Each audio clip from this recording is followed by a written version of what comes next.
Bonjour à tous, donc bienvenue à ce webinaire sur le plan de développement des compétences. Donc je suis Johan Vidalin et je suis ici pour vous accompagner de 15 h à 16 h, donc sur la prochaine heure.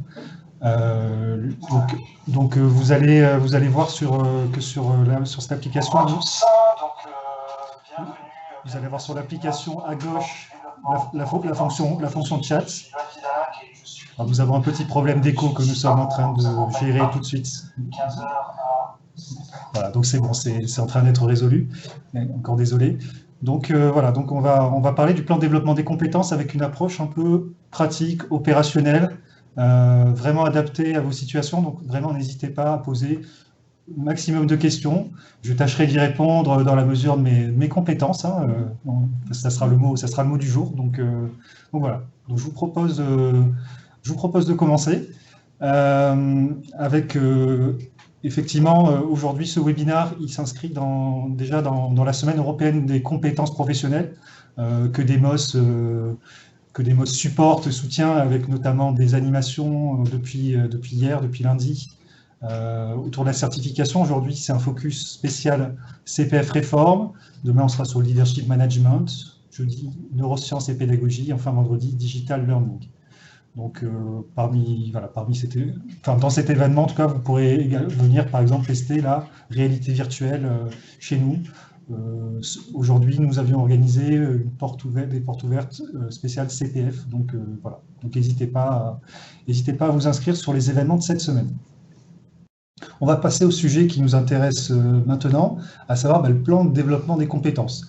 Alors, au programme aujourd'hui, on va voir différentes choses. D'abord, une petite mise en contexte, pourquoi plan de développement des compétences. On va parler d'action de formation, nouvelle définition, parce que ça a un lien très fort avec le plan de développement des compétences. L'obligation de former, la fameuse obligation de former à 6 ans. On va voir ce que ça implique, ce que ça impacte. Le financement, parce que effectivement, c'est le nerf de la guerre. La mise en œuvre de son plan de développement des compétences, parce que voilà, approche opérationnelle, et enfin bien choisir sa formation et mesurer l'impact qu'elle a. Voilà. Donc c'est un programme riche, mais ça va être, je vais essayer que ça soit assez ludique en tout cas, voilà, sans trop vous matraquer de texte. Et voilà. Donc je vous propose de commencer. Alors, je parle un petit peu de Demos très rapidement, c'est vraiment parce qu'aujourd'hui, c'est Demos qui organise. Voilà, Demos, c'est un organisme de formation qui a presque 50 ans d'existence, qui est assez connu dans le paysage de la formation français, mais également à l'international, et qui est essentiellement sur des formations transverses. Voilà, donc c'était très rapidement sur Demos. Je vous propose de commencer directement sur le contexte, pourquoi on en est venu à passer du plan de formation au plan de développement des compétences. Alors, bon, j'aime bien commencer chacun de mes petits thèmes par une petite image qui amène à réfléchir, à discuter.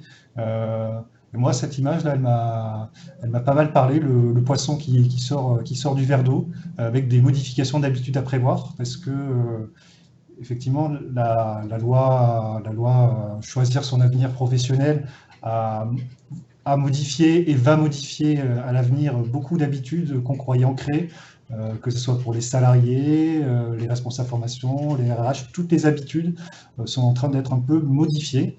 Donc voilà, cette image m'avait un peu interpellé. Donc alors, d'abord, pourquoi on parle de compétences ?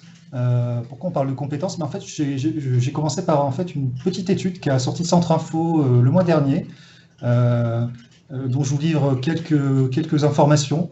Alors, donc, déjà un chiffre qui est interpellant, c'est que 32% des adultes en France ont suivi une formation sur les 12 derniers mois. Alors, 32%, ça peut paraître pas si mal que ça, un tiers des personnes, sauf que si on compare par rapport à nos confrères, nos concurrents européens, on est quand même sur 60% en Norvège, Pays-Bas, Suède, Finlande, Danemark. Voilà, donc 2 fois plus. Donc voilà, déjà, ça met un petit peu les choses en perspective. On a également 35% des salariés français qui exercent un métier pour lesquels ils n'ont pas de qualification adéquate. Donc un tiers des personnes. également chiffre interpellant. Et enfin, il y a la notion de performance, de gain de performance. Donc, on sait que les entreprises qui investissent en matière de RH et de formation, elles ont des meilleurs résultats de manière globale et générale, et ces gains de performance sont évalués à 20% environ. 20%, on est quand même sur quelque chose d'assez significatif. Par rapport au reste de l'Europe sur l'inadéquation des compétences et des domaines d'études, vous voyez qu'on se situe vraiment dans la fourchette haute au niveau de la Belgique, alors de la Norvège. Voilà, donc on est vraiment en queue de peloton sur l'adéquation des compétences et des domaines d'études par rapport aux emplois. Premier constat, voilà. Ça c'est un vrai constat de base. Alors, la loi réforme la formation, enfin cette réforme, elle a un vrai but et elle est pas dénuée de sens politique, puisque l'idée c'est vraiment de créer un nouveau pacte social en France, une forme de flexi-sécurité. Alors, la flexi-sécurité à la française, alors c'est déjà, par exemple, les réformes du Code du travail par les ordonnances Macron. Premier pilier de ce nouveau pacte social. Deuxième pilier, c'est l'investissement massif dans l'insertion des personnes éloignées de l'emploi, notamment via le plan d'investissement compétences. Et enfin, le troisième pilier, c'est ce qu'on est en train de vivre avec la réforme de la formation, de l'apprentissage et de l'assurance chômage. Voilà, donc toutes ces choses-là mis bout à bout, on voit qu'on est sur un ensemble un peu plus complexe, un peu plus macro que la seule réforme de la formation. Alors, édifier une nouvelle société de compétences. Alors, sur la partie strictement réforme de la formation, on va avoir quelques grands thèmes qui ressortent de cette réforme. C'est déjà rendre plus lisible l'offre de formation. Pourquoi ? Parce que ça a souvent été reproché d'être un millefeuille, d'être un épais brouillard, le milieu de la formation. Donc, la future sortie de l'application CPF, couplée avec la monétisation des droits individuels au CPF, c'est censé, en tout cas sur la volonté, rendre plus lisible l'offre de formation.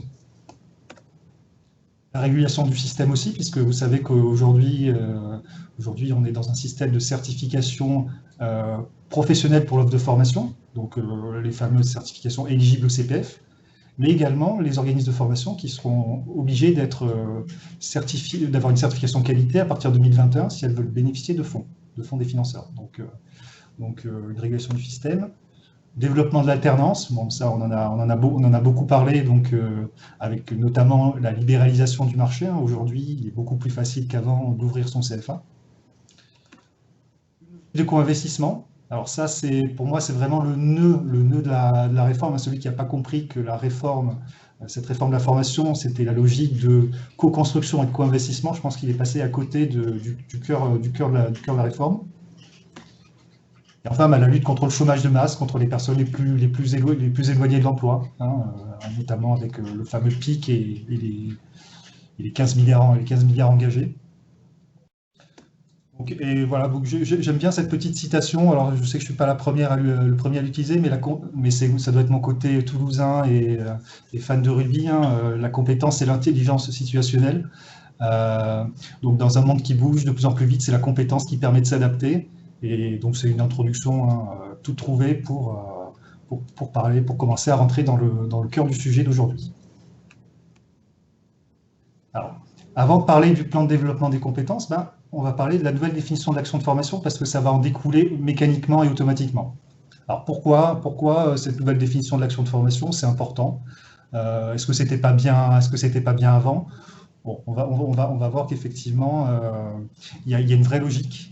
Alors, j'ai repris cette image de l'iceberg que beaucoup d'entre vous connaissent avec les fameux 10, 20, 70. Les 10% représentant la formation traditionnelle et le reste étant tout ce qui est apprentissage et montée en compétences liées aux collègues, à l'expérience et aux pratiques. Voilà. Donc, aujourd'hui, qu'est-ce qui est reconnu, qu'est-ce qui est financé, qu'est-ce qui est reconnu comme formation? C'est les fameux 10%, la face émergée, et les 90% échappant un petit peu à cette définition. Et c'est ça que la nouvelle définition de l'action de formation vient en partie corriger en offrant un cadre un peu plus souple pour la reconnaissance de la formation. Alors, l'action de formation après la loi du 5 septembre 2018, qu'est-ce que c'est? C'est d'abord, c'est un parcours pédagogique. C'est un parcours pédagogique, donc c'est différentes modalités de formation. Alors des modalités de formation qui auparavant on ne considérait pas comme de la formation. Donc on parle souvent du séminaire, mais il peut y avoir des retours d'expérience, l'action de formation en situation de travail par exemple. Voilà, c'est toutes ces modalités qui peuvent être couplées pour constituer un parcours pédagogique. Voilà. Et du coup, ce parcours pédagogique, il permet d'atteindre des objectifs professionnels. Ça, c'est vraiment le nœud de la nouvelle définition de l'action de formation, c'est la visée, c'est l'atteinte d'objectifs professionnels. Donc, évidemment, hein, cette atteinte des objectifs, tout l'enjeu, tout le nœud du problème, ça va être de pouvoir l'évaluer.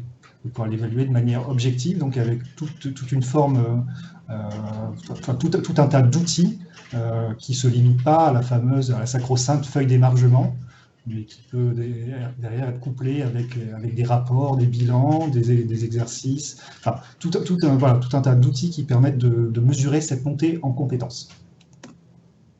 Voilà, donc j'en parlais, la réalisation doit être justifiée par tout élément probant. Voilà, donc ça, je vous ai mis les articles du Code du travail qui encadrent ça. Donc voilà ce qu'est l'action de formation. Alors, d'ailleurs, je parle d'action de formation, mais aujourd'hui, c'est presque un abus de langage de ma part de parler de ça, puisque le Code du travail parle désormais d'action concourant au développement des compétences. Et donc, l'action de formation n'étant qu'une partie de ces actions, puisque derrière ça, on peut mettre également l'apprentissage, la VE, donc la validation des acquis par l'expérience, et le bilan de compétences. Donc voilà les quatre types d'actions qui concourent au développement des compétences. Et donc, on parle de développement des compétences, la transition est toute trouvée pour parler du plan de développement des compétences. Comment on passe de la planification de la formation au développement des compétences? Alors, petite image, développer les compétences, c'est toute une stratégie. Alors j'imagine que certains d'entre vous, en tout cas, ont des fonctions autour de la gestion du personnel, responsable formation, et que des fois, ça peut s'avérer effectivement être un casse-tête. Déjà, c'était un casse-tête d'organiser les formations. Là, maintenant qu'on parle de développement des compétences, on est quand même sur quelque chose d'assez spécifique. Parce qu'avant, développer les compétences, c'était quelque chose qui était réservé un peu à l'individu. Je suis individu, je veux développer mes compétences. C'est logique. Donc, mais faire ça de manière collective, voilà, ça implique quand même une certaine remise en question. Donc, adieu le plan de formation, vive le plan de développement des compétences. Le plan de développement des compétences, je le mettrai sous le terme PDC. Je trouve plus, voilà, en tout cas, ça sera plus facile. Donc, c'est ce que je disais auparavant. Auparavant, le plan de formation, c'était uniquement composé d'actions imputables, donc qui répondaient à des exigences un peu normées, enfin très normatives, un prérequis, un objectif pédagogique, un programme, des moyens pédagogiques, techniques d'encadrement, une validation des acquis. Ça change vraiment, du coup, avec ce que je vous disais, le PDC, désormais, c'est dans le cadre d'un parcours pédagogique, ça vise une compétence professionnelle, et, chose toute nouvelle, ça peut être réalisé en tout ou partie à distance ou en situation de travail. Et ça c'est nouveau parce que auparavant, il y avait des notes, la reconnaissance de l'action de formation à distance, par exemple, était encouragée. Mais c'est la première fois qu'elle est sacralisée, qu'elle est ancrée dans le Code du travail. Et là, il y a une vraie avancée là-dessus. Alors le PDC, c'est quoi? Le plan de développement des compétences, c'est quoi? En fait, c'est trois choses. Je me suis aperçu que selon le regard qu'on avait, soit qu'on venait de la partie financeur, OPCO notamment, soit qu'on soit responsable de formation, soit qu'on soit membre du CSE, on n'avait pas tout à fait la même définition de ce qu'était le plan de développement des compétences. Donc, plan de développement des compétences, c'est d'une part, c'est tout ce qui est autour de l'obligation de l'employeur à former ses salariés, mais c'est également la présentation faite chaque année au CSE sur les actions de formation organisées par l'employeur. Deuxième chose, c'est l'obligation. On le verra tout à l'heure, c'est quelque chose qu'on abordera tout à l'heure. Et enfin, c'est aussi une enveloppe financière, un dispositif de formation qu'on peut mobiliser dans le cadre de son OPCO pour assurer le financement des formations. Voilà, donc trois choses, enfin, c'est trois, on raconte la même chose, voilà, normalement, je dirais, c'est les deux faces d'une même pièce, mais là, on va dire, c'est les trois faces d'une même pièce. Voilà. Alors, le plan de formation, donc le plan de formation qui a été abandonné au 31 décembre 2018, donc depuis le 1er janvier on parle de PDC, c'était assez lourd puisque il y avait 14 types d'actions de formation qui étaient rattachées au plan de formation. Donc on avait l'adaptation et le développement des compétences des salariés, la promotion professionnelle, la prévention, etc., etc., 14 types, avec des mots-clés qui étaient vraiment formalisme et imputabilité. Voilà, une formation était imputable par nature. Le PDC allège un peu tout ça. Donc, on a 4 types d'actions, celles qu'on a vues tout à l'heure, avec des mots-clés qui sont plutôt flexibilité. Alors, flexibilité, ça ne veut pas dire absence de formalisme, parce qu'on l'a vu, tout l'enjeu du développement des compétences, c'est d'arriver à normer et à avoir un petit peu on va dire, des outils permettant de valider cette atteinte des compétences. Voilà. Donc, c'est vraiment les différences fondamentales entre ces deux choses. On reviendra plus en détail quand on parlera du déploiement du plan de développement des compétences. On aura la suite de ça. Mais d'abord, je voudrais vous parler de quelque chose d'assez important, hein, c'est l'obligation de former. Alors, l'obligation de former de l'employeur, j'imagine que beaucoup d'entre vous êtes concernés par cette obligation à 6 ans, cette fameuse obligation qui a été introduite en 2014, de former les gens avec un état récapitulatif à 6 ans. J'ai pris cette image parce que j'aime beaucoup, parce que former, c'est forcément sans fin. Et donc aujourd'hui, avec cette obligation de former, former déjà, c'est indispensable, mais c'est également... c'est tout le temps, voilà, c'est tout le temps. C'est-à-dire que c'est quelque chose qui ne s'éteint jamais, puisque d'une année sur l'autre, cette obligation va être conservée par l'employeur. Et donc, le fondement de l'obligation sexennale de former, donc à 6 ans, c'est la fameuse loi du 5 mars 2014 qui introduit quoi? Qui introduit la notion d'entretien professionnel que tout le monde connaît désormais, hein, cet entretien professionnel qui était vraiment différent de l'entretien individuel. L'idée, c'était que l'entretien individuel, on soit vraiment sur l'atteinte d'objectifs du salarié, alors que sur l'entretien professionnel, on abordait plutôt des notions de compétences, de souhait de mobilité, de souhait d'évolution. Alors, la loi du 5 mars, en plus de créer l'entretien professionnel, elle a dit, pour que l'employeur doit respecter un certain nombre de choses. Donc, l'organisation d'un entretien professionnel tous les 2 ans, donc c'est-à-dire qu'au bout de 6 ans, 3 entretiens professionnels doivent avoir été réalisés. Mais la loi a également dit, tous les 6 ans, 2 des 3 critères suivants doivent être respectés. Donc, au choix, soit avoir suivi une action de formation, soit qu'il y ait des éléments de certification, par la formation ou via une VAE, soit bénéficier d'une progression salariale et professionnelle. Donc ça, c'était les règles du jeu, ça a été les règles du jeu pendant un peu plus de 4 ans. Sauf que ça aurait été trop simple. Alors, juste avant, il y avait une sanction en cas de non-respect, donc il y avait un abondement qui était sur le compte CPF du salarié. Il y a des changements qui sont apportés par la loi Avenir Professionnel du 5 septembre 2018. Donc, on conserve quand même la notion d'organisation d'un entretien professionnel tous les 2 ans. Ça, on ne touche pas. Sauf qu'on dit, les 2 des 3 critères suivants, ils doivent quand même être abordés lors de l'entretien professionnel, mais ils ne donneront plus à sanction s'ils ne sont pas respectés. Par contre, maintenant, la vraie obligation de l'employeur, c'est quoi? C'est qu'il faut que son salarié ait au moins bénéficié d'une formation, d'action de formation non obligatoire. Pour dire les choses plus simplement, qui concourt au développement des compétences, qui ne soient pas obligatoires dans l'exercice de ses fonctions. Donc là, ça change un peu la donne, et un certain nombre de personnes, notamment responsables de formation, des RH, ont commencé à s'inquiéter beaucoup, parce qu'on s'est demandé quelle rétroactivité, comment ça va se passer avec ces deux règles différentes pendant la période.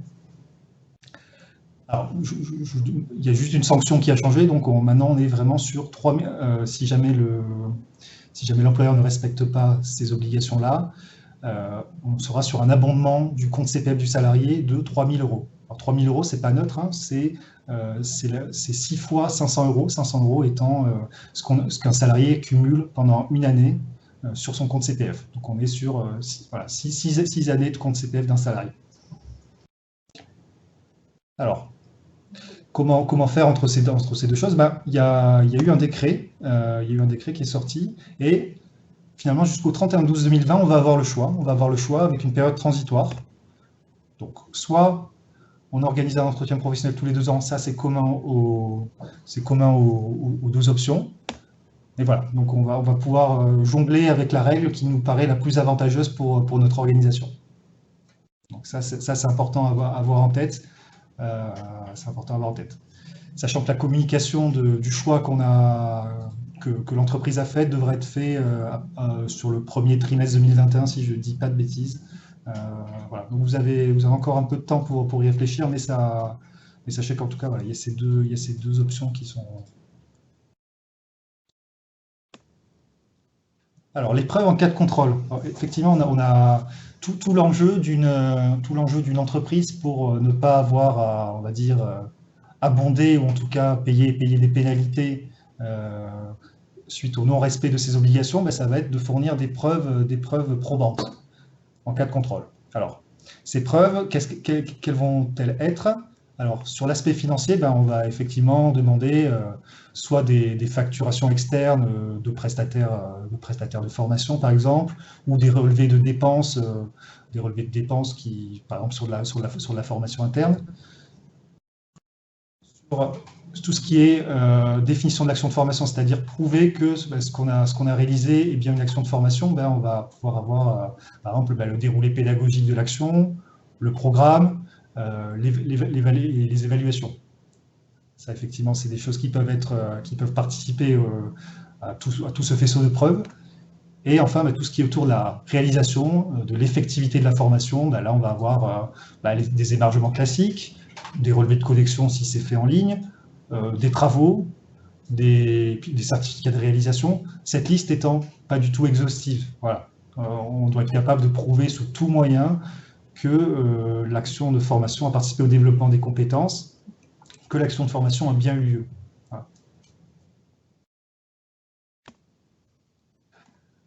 Voilà sur cette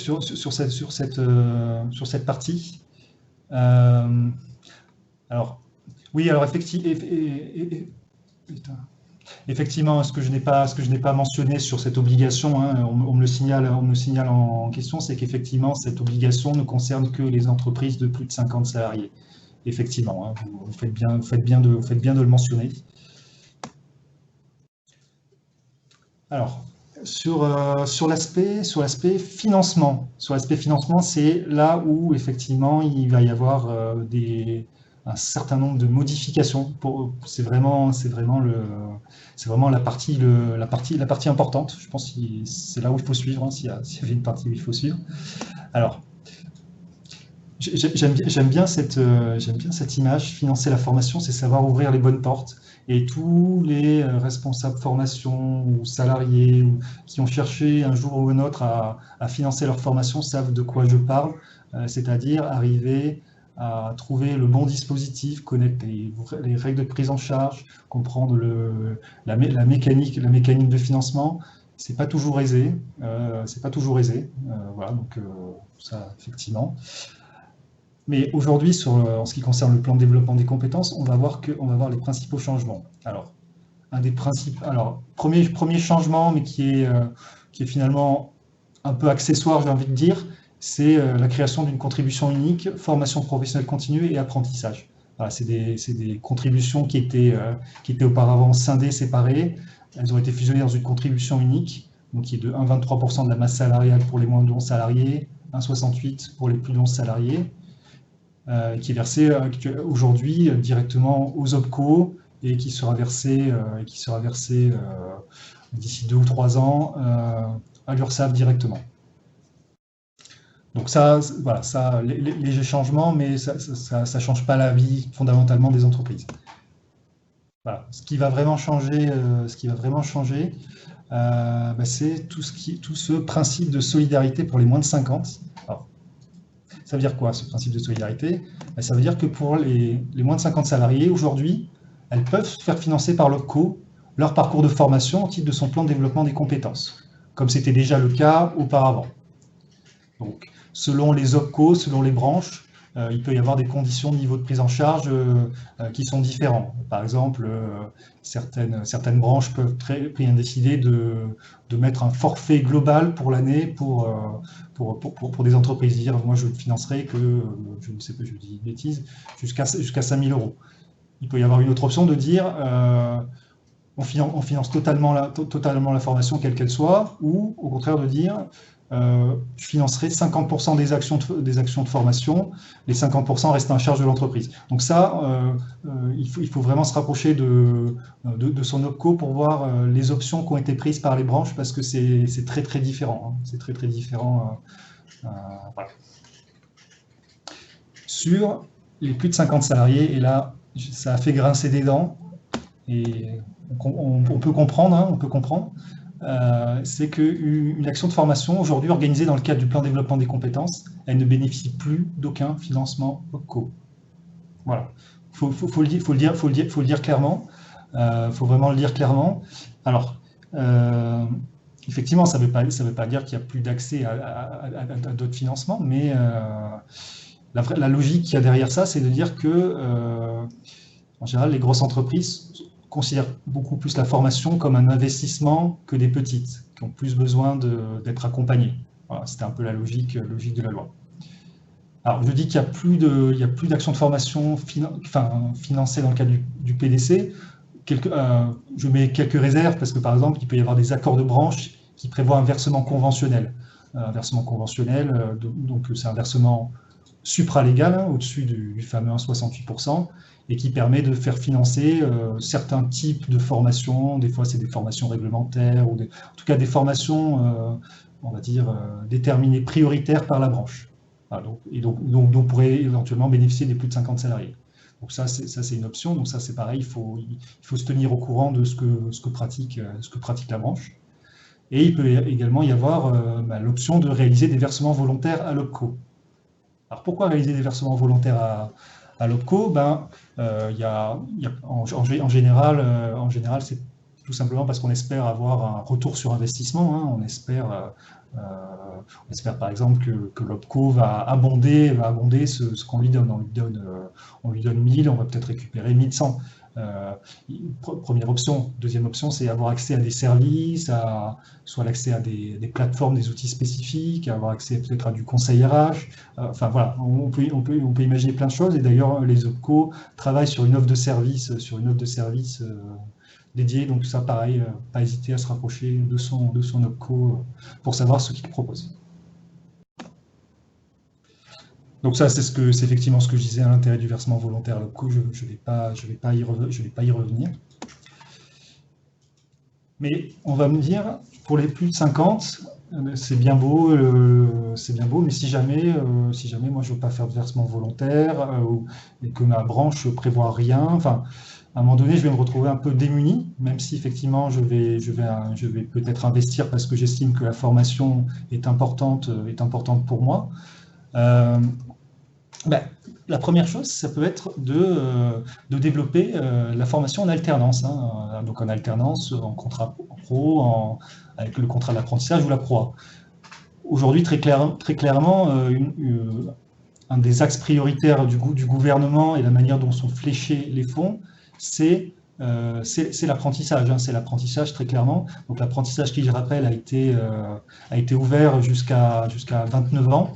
Donc potentiellement le scope de bénéficiaires est plus important, et et surtout l'alternance a été ouverte, c'est-à-dire que énormément d'écoles, d'entreprises ont créé ou sont en train de créer des CFA, donc avec une offre finalement de plus en plus diversifiée. Donc ça peut être une option d'aller récupérer des fonds sur l'alternance.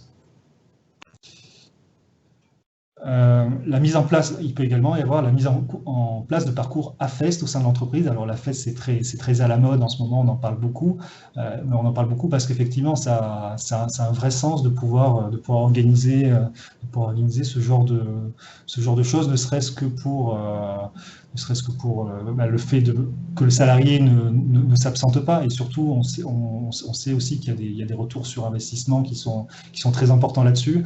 Et je sais que les OPCO sont en train de mettre en place également des offres de services autour de la FEST, des financements dédiés. Donc ça, pareil, ne pas hésiter à se rapprocher des OPCO pour voir effectivement ce qu'ils proposent en termes d'outillage et en termes de financement. La troisième chose, hein, j'en parlais, c'est la co-construction du CPF avec les salariés. Effectivement, une des options, c'est de se dire mon budget formation baisse, mais peut-être que j'ai tout intérêt à me dire un salarié a un projet, ben, je l'accompagne dans ce projet parce que j'estime qu'il a du sens dans l'évolution professionnelle de cette personne dans ma structure. Et donc finalement, c'est une forme de partage du coût en co-construisant la formation.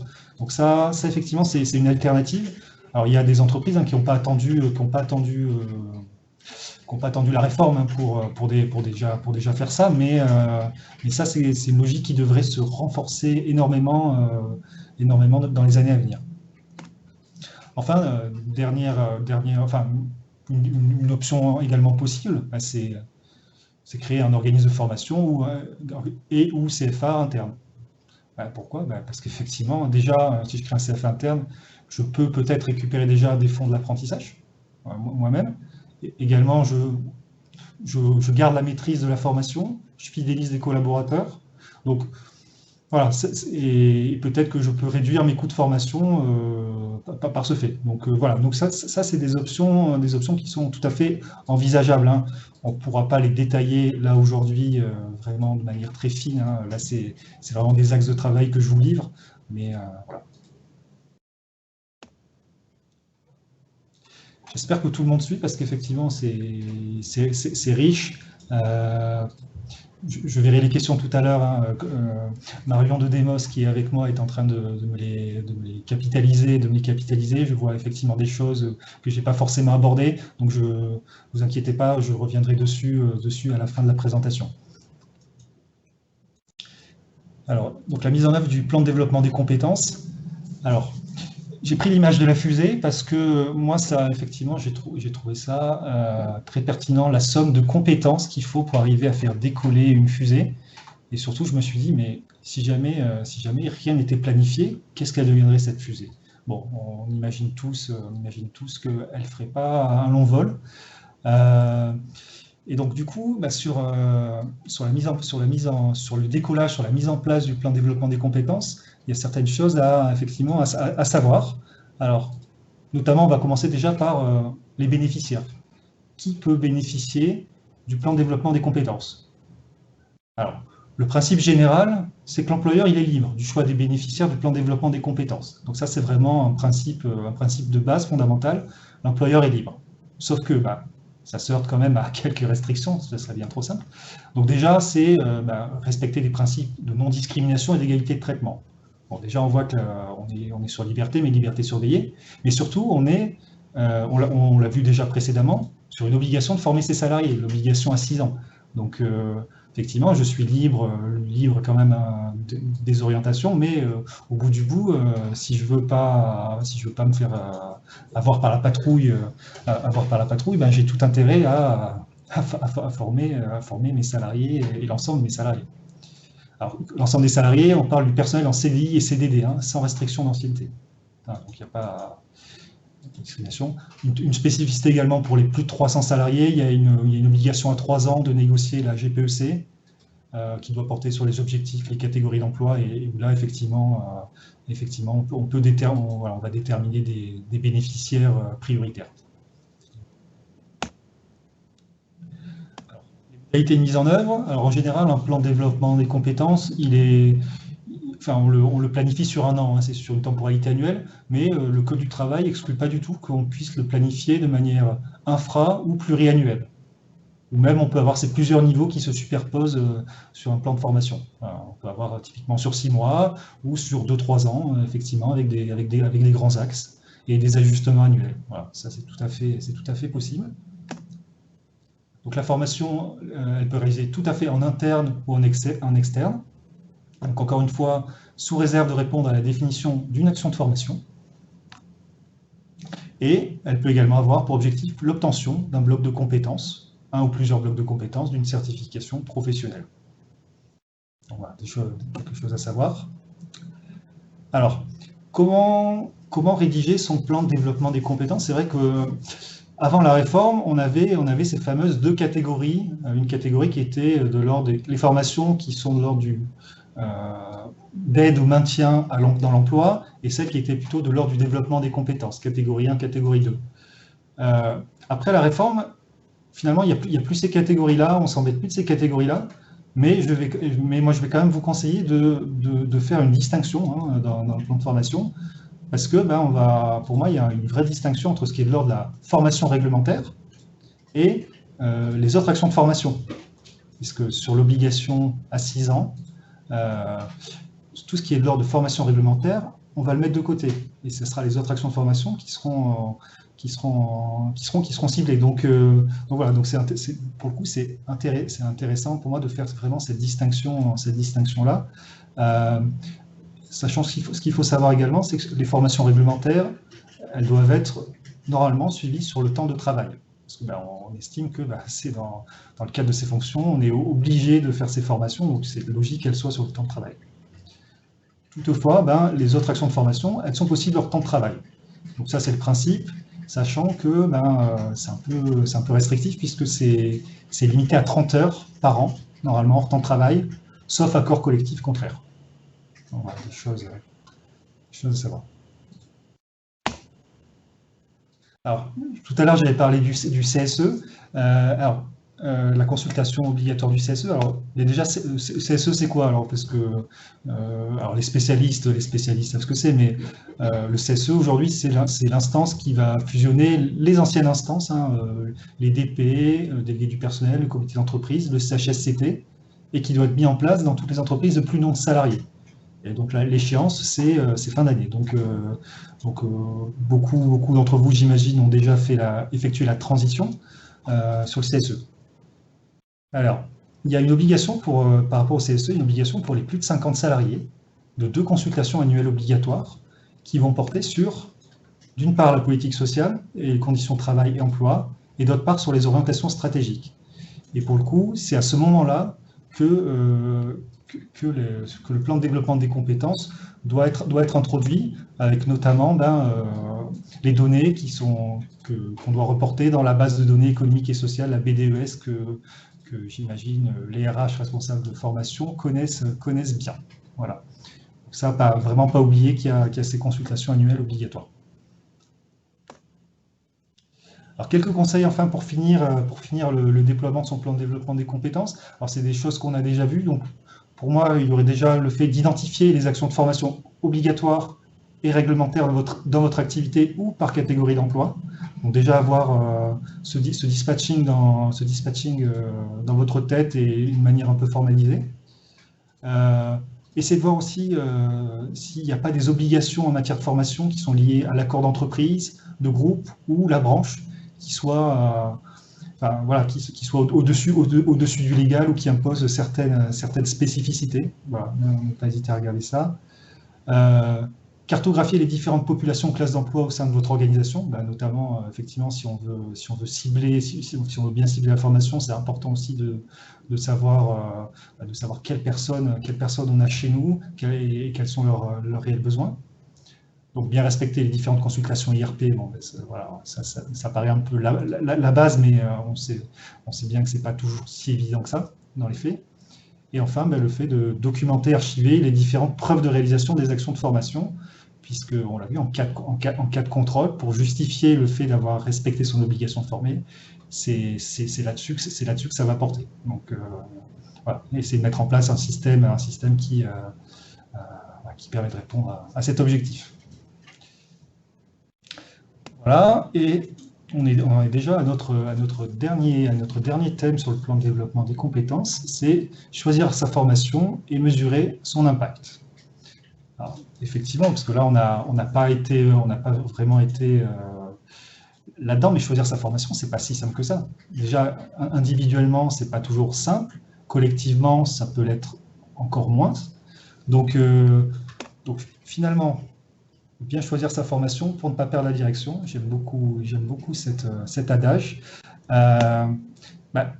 Déjà, c'est choisir les bons prestataires. Alors, bon prestataire, c'est quoi? Alors, je n'ai pas été chercher il y a 14 ans, je me suis basé sur une étude d'Opcalia, qu'Opcalia a réalisée en décembre 2018 sur une population de RH et de responsables formation. Et qu'est-ce que dit cette étude? C'est que la compétence visée, finalement, c'est le premier critère de sélection de la formation, avant le prix et avant les objectifs pédagogiques, la compétence visée. Donc, on est déjà tout à fait, finalement, dans l'évolution qu'on veut. La compétence visée, c'est voilà. Donc ça c'est intéressant à avoir en tête.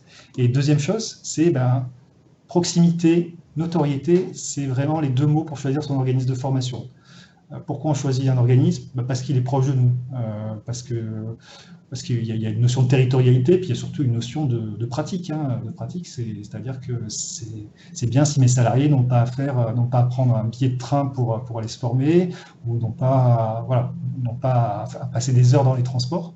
Et la notoriété, qui est toujours une forme d'assurance, entre guillemets, d'assurance de qualité. Enfin, il peut y avoir d'autres critères de choix que j'ai pris de manière complètement subjective mais assumée, parce que pour moi, ils me paraissent fondamentaux. C'est déjà les garanties de qualité que peuvent avoir des organismes de formation qui ont des labels. Alors, pour les organismes de formation, il en existe un certain nombre. Par exemple, si je parle de Demos, notre organisation, nous sommes au PQF et ISO, mais il y a d'autres certifications qui existent sur le marché qui peuvent apporter des garanties de qualité. Le fait aussi de pouvoir fournir une offre certifiante, parce qu'on l'a vu, ça va vraiment être le nerf de la guerre, le fait de pouvoir proposer des offres certifiantes qui soient éligibles au CPF, par exemple. Voilà, donc ça peut vraiment être un facteur différenciant. La capacité à faire du sur-mesure, on le voit notamment sur des grands comptes, sur des grosses entreprises, une volonté de faire de plus en plus du sur-mesure, d'associer différentes modalités, du digital, de l'échange de pratiques, de la FEST, avoir du recueil d'impact, être accompagné en amont, en aval. Alors, on va avoir de plus en plus ce genre de demandes auxquelles nous, par exemple, on répond déjà, ou avec une vision finalement à 360 degrés de l'organisme de formation. Voilà, donc qui est un positionnement qui peut être très intéressant à adopter. Et enfin, il y a toujours quelque chose contre laquelle on pourra toujours difficilement lutter, c'est l'historicité de la relation avec le partenaire, et la notion de confiance, pour moi, c'est vrai qu'elle est fondamentale dans la relation client, dans la relation avec votre prestataire formation. Alors, ça c'est pour trouver son prestataire, mais il faut aussi trouver la pédagogie qui est adaptée aux différentes situations. Alors, là, je vous ai mis un petit échantillon de pédagogie qui pourraient être financées sur le plan de développement des compétences, donc des choses qu'on a déjà vues, formation en situation de travail, le classique présentiel, e-learning, mais par exemple un webinar combiné à d'autres modalités pourrait tout à fait s'intégrer au plan de développement des compétences. Petite astuce également, c'est que avec l'ouverture de l'action de formation, il y a certaines choses, peut-être que vous faisiez, que vous n'imaginiez pas du tout être de la formation, typiquement des séminaires de CODIR, voilà, je prends cet exemple, mais que vous pourriez vous dire, ça, combiné à d'autres choses, ça peut faire partie d'un parcours un peu plus large et qui serait susceptible d'être appelé de l'action de formation. Donc il peut y avoir effectivement le fait de rapatrier des actions qui étaient hors du scope dans le plan de développement des compétences. Ça, c'est quelque chose effectivement à avoir en tête et à réfléchir. Alors, une dernière chose également là-dessus, c'est mesurer l'impact de son plan de développement des compétences. Alors l'impact, il est toujours multidimensionnel, hein. Effectivement, on n'y échappe pas. Effectivement, alors moi je propose ce type d'interprétation avec une performance de gestion, performance économique, performance sociale, qui sont différents niveaux. Voilà, après, il y en a d'autres, hein, évidemment, mais voilà, moi j'aime bien cette approche avec la notion de performance de gestion, c'est-à-dire que le montage du plan de développement de compétences ne soit pas chronophage, qu'on respecte les obligations légales, voilà, qu'on soit dans les temps. Ça, c'est déjà des performances de gestion qui sont intéressantes. La performance économique, c'est être capable de mesurer suite à une formation, je sais pas, une formation commerciale, une formation RH ou une formation, peu importe finalement, le retour sur investissement, éventuellement les gains de productivité, une hausse du chiffre d'affaires, entre autres. Voilà, hein, vous pouvez avoir chacun les KPI associés, mais voilà, ça c'est une autre mesure, l'impact de son PDC. Et enfin, il y a tout ce qui est performance sociale qui va être finalement le plus dur à évaluer. C'est le fait que des individus se développent, qu'on valorise les trajectoires, qu'on fidélise les salariés. Voilà, oui, donc ces trois dimensions-là, je pense qu'elles doivent être prises en compte et elles participent finalement on va dire, au fait que votre entreprise continue à avoir une activité pérenne ou à être leader de son marché pour certains, ou enfin voilà, continuer à se développer. Voilà. Bon, là c'est le moment très corporate et je ne vais pas forcément m'y attarder, mais voilà, c'était juste dire que Demos avait une offre qui pouvait répondre à tous ses besoins. Je m'excuserai de ne pas avoir forcément la casquette commerciale, mais en tout cas voilà, sachez qu'on répond à ce type de besoin plutôt pas mal. Donc ça à avoir en tête. Et donc je vous rappelle effectivement que ce webinaire, puisque nous arrivons en tout cas à la fin de ma présentation, on va passer maintenant au moment des questions. Je vois là une liste qui s'allonge, donc ça va être, voilà, il va y avoir encore quelques échanges. En tout cas, voilà, sachez que ce webinaire est organisé dans le cadre de la Semaine européenne des compétences. Et je vous remercie de l'avoir suivi. Et en tout cas, voilà, là je vais rester les 15 prochaines minutes, hein, puisque c'est ça, hein, à répondre à vos questions. Si jamais on n'a pas le temps de répondre, j'imagine qu'on fera effectivement des réponses collectives, en même temps que vous envoyant le lien pour le replay. Voilà.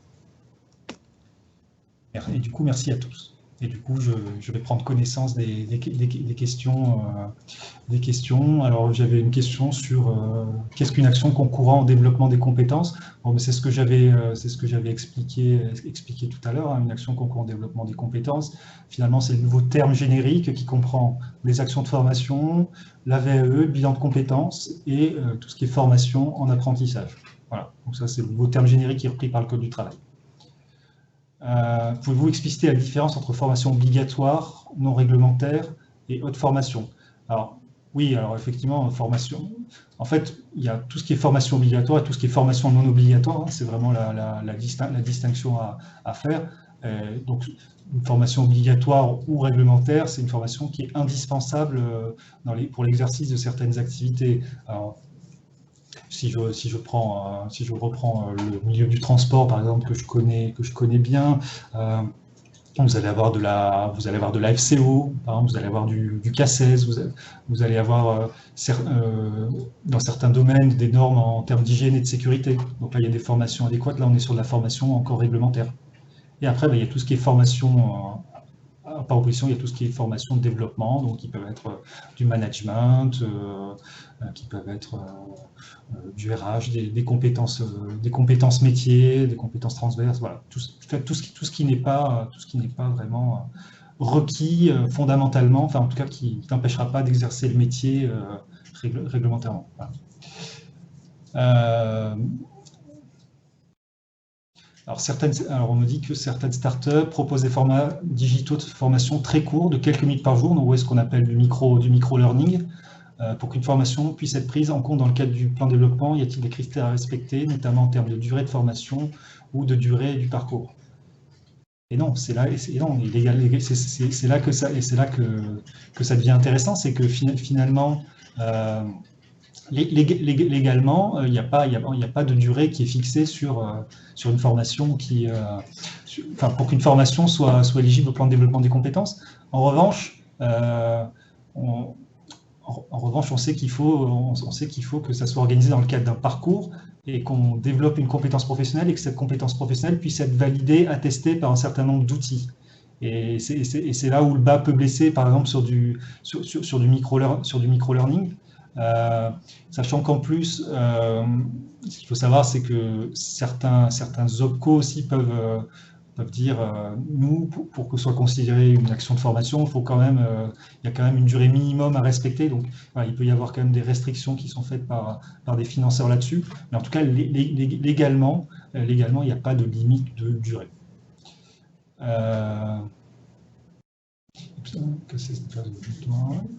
Le coût d'un contrat d'apprentissage doit-il être intégré au plan de développement des compétences?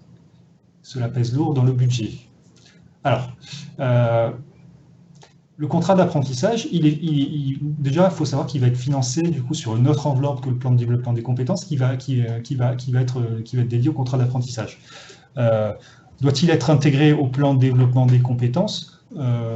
Pas forcément, pas fondamentalement.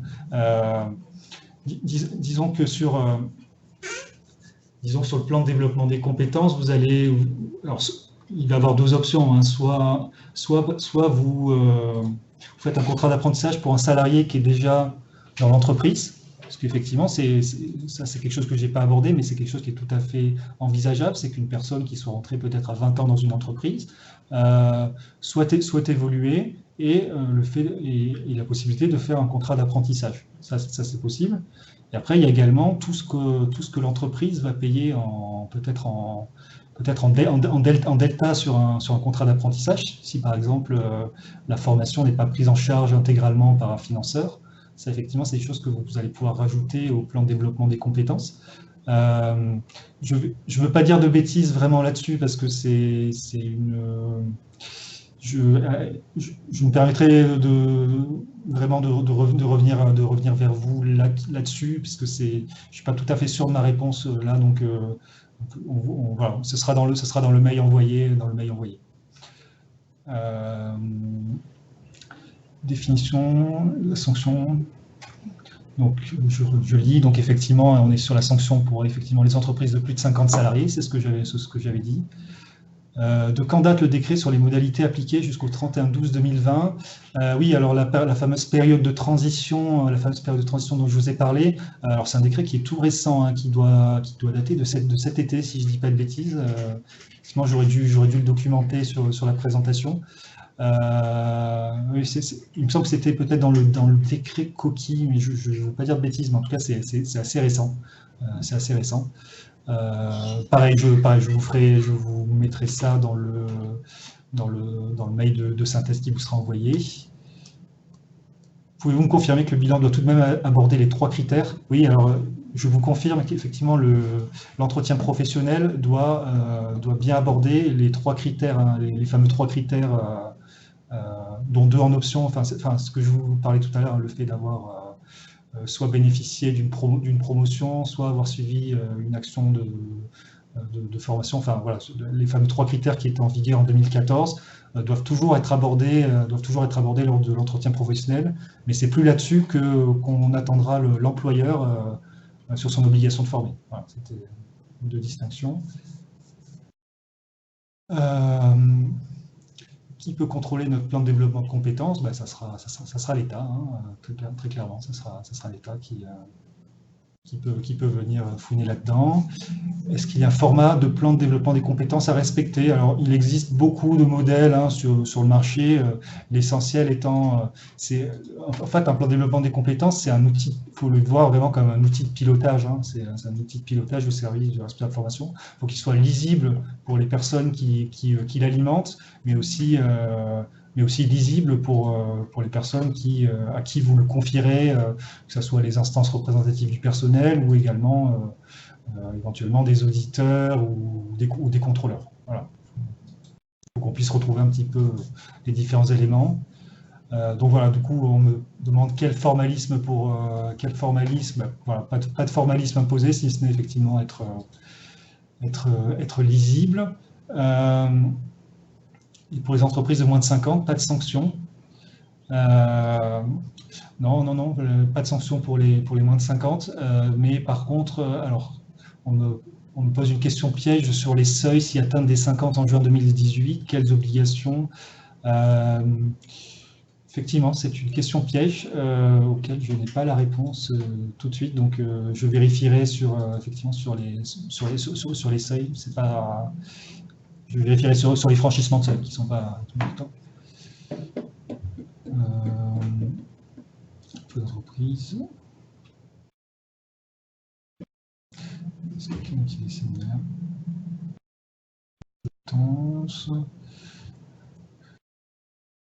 Oui, alors effectivement, les moins de 50 salariés, échappent à pas mal de ces obligations, hein, même si il reste fortement conseillé de les réaliser, ne serait-ce que pour effectivement piloter tout ça. Ouais, j'ai encore une question sur le franchissement de seuil, mais je crois que c'est la même question. Il existerait des listes de formation obligatoires définies par l'OPCO ou la branche, confirmez-vous? Je confirme tout à fait qu'il y a certaines branches qui publient une liste de formations obligatoires. Voilà, je ne sais pas combien, mais je sais que j'en ai déjà également vu, sachant on aura quand même des branches où la notion de formation obligatoire sera pas très développée, et d'autres au contraire, dès qu'on a de l'hygiène, de la sécurité, des choses comme ça, ça devient un peu plus compliqué. Pour le dire autrement, les grandes entreprises payent 68% de la masse salariale, mais bénéficient de zéro financement en retour. Ce n'est pas tout à fait vrai, puisque c'est ce que je disais, c'est uniquement sur le plan de développement des compétences, mais typiquement sur les 1,68% que vous payez, il y a 0,68%, si je ne dis pas de bêtises, qui sont dédiés à l'apprentissage. Donc déjà, c'est des fonds que vous pouvez récupérer. Il y a également des fonds que vous payez pour tout ce qui est compte personnel de formation, pour tout ce qui est autour de la professionnalisation. C'est des montants que vous pouvez récupérer en tant qu'entreprise de plus de 50 salariés. Il y a uniquement la partie dédiée au plan de développement des compétences qui effectivement vous échappe désormais. Les versements volontaires ne seront plus réalisés par les moins de 50 salariés. Alors, excusez-moi si je n'ai pas été clair là-dessus. Effectivement, j'ai fait un focus plus de 50 salariés, mais les moins de 50 salariés peuvent tout à fait continuer à faire des versements volontaires. Oui, tout à fait. Hein, il n'y a aucun souci là-dessus. Hein. Quand bascule-t-on dans les moins, c'est plus de 50 salariés. Merci de me redonner les règles pour déterminer les obligations 2019. Alors là, c'est pareil, j'ai pas en tête le tableau de franchissement de seuil. En général, il y a des phénomènes de lissage que je n'ai plus en tête là, et donc j'ai pas envie de vous dire des bêtises. Là-dessus.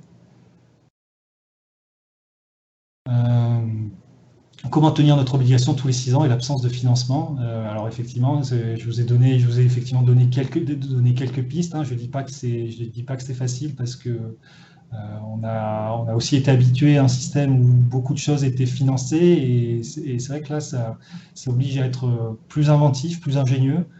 Et voilà, donc les options que je vous ai données, c'est des options soit de réduction des coûts, soit d'essayer vraiment d'élargir la notion d'action de formation, et donc du coup peut-être certaines choses que vous faisiez auparavant, que vous n'intégriez pas dans le plan de développement des compétences, peut-être qu'aujourd'hui ça peut être plutôt fait.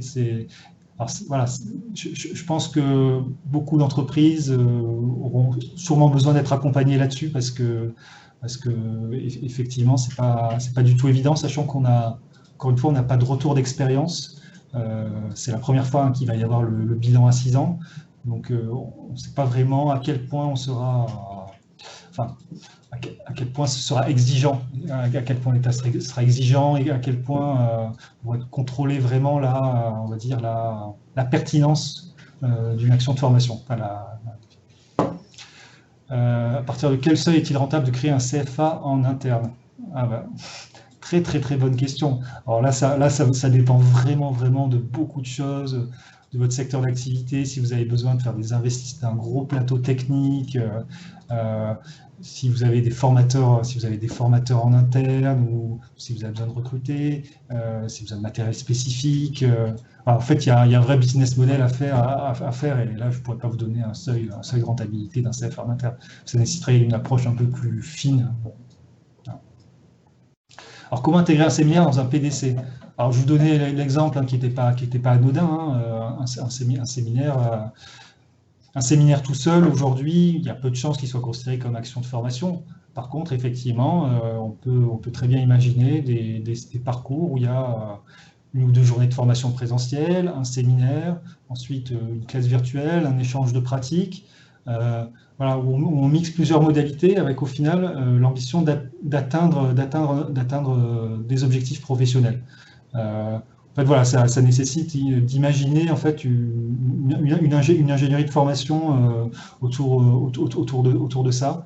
Voilà, donc, mais le séminaire tout seul est bien entendu pas sur le PDC, mais voilà, mixé avec d'autres choses, il y a peut-être possibilité de l'intégrer, donc du coup d'élargir le scope de bénéficiaires.